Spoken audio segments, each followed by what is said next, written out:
आई बड़ा अधीर होके बेचारी ज्योति सिंह जी काराकाट के जनता से आग्रह विनती निहोरा करत अड़ी आया अपन दुख सुनावत अड़ी। इस जमाना में औरत के सम्मान के दृष्टि से लिखे देखल जात। आप सबसे कुछ गुहार लेके आइल बड़ी आ कह तरी कैसे सुनी सुनी और काट के जनता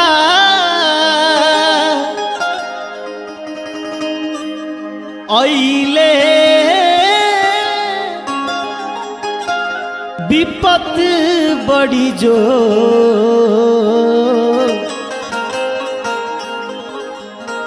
कि कहताड़ी ज्योति हो भाभी कि कहताड़ी ज्योति हो भाभी दोनों हथवा जो कहताड़ी ज्योति हो भाभी सुनी सुनी करकट के जनता सुनी सुनी करकट के जनता अइले विपत बड़ी जो कहताड़ी ज्योति हो बहिनी कहताड़ी ज्योति हो बहिनी दोनों हथवा जो कहताड़ी ज्योति हो बहिनी।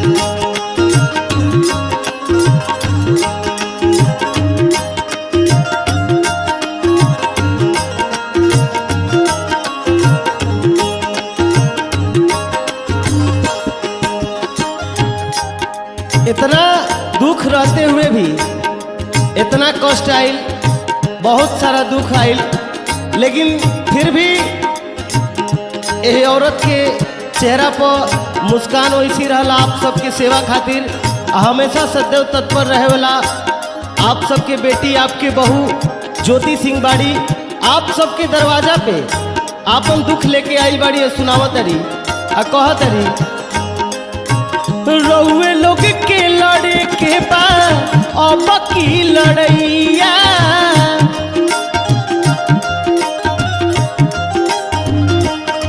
रउए लोग के लड़े के बाद अब की लड़ैया समझत कमजोर बाणे नारी के सैया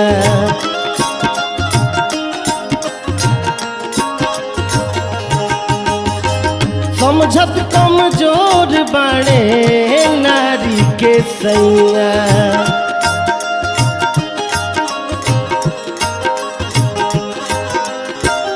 रोहताड़ी रौरा सबके बिचवा रोहताड़ी रौरा सबके बिचवा दुखवा सुनावस कर जो कहताड़ी ज्योति हो बेटी कहताड़ी राउर ज्योति बेटी दोनों हथवा जो कहताड़ी ज्योति हो भाभी।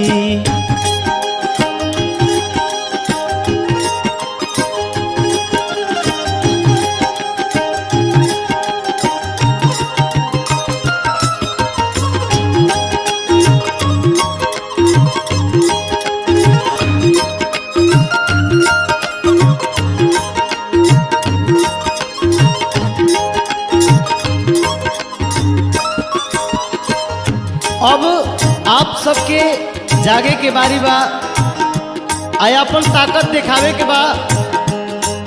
औरत के लोग जो इज्जत समाज में लिखे करत आप सब जनता मालिक बानी, आप सब जानता नहीं, आप सब देखले बानी, आप सब के सब पता बा। ऐसे अब की बार आपन रुआ ताकत दिखाई और अपना बहू बेटी के हाथ के मजबूत करी, महिला के सशक्त करी। कहता जी जागी जागी जनता मालिक लोग कारा काट के,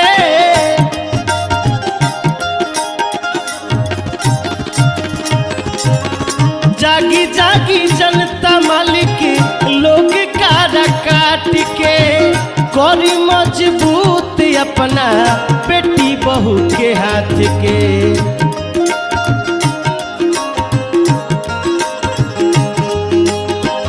करी मजबूत अपना बेटी बहू के हाथ के।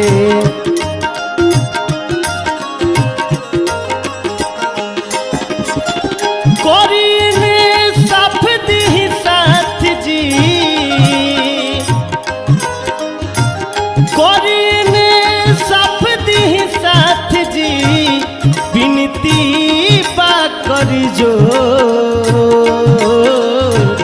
कहतारी ज्योति हो भाभी, कहतारी ज्योति हो भाभी, दोनों हाथवा जोड़ कहतारी ज्योति हो भाभी।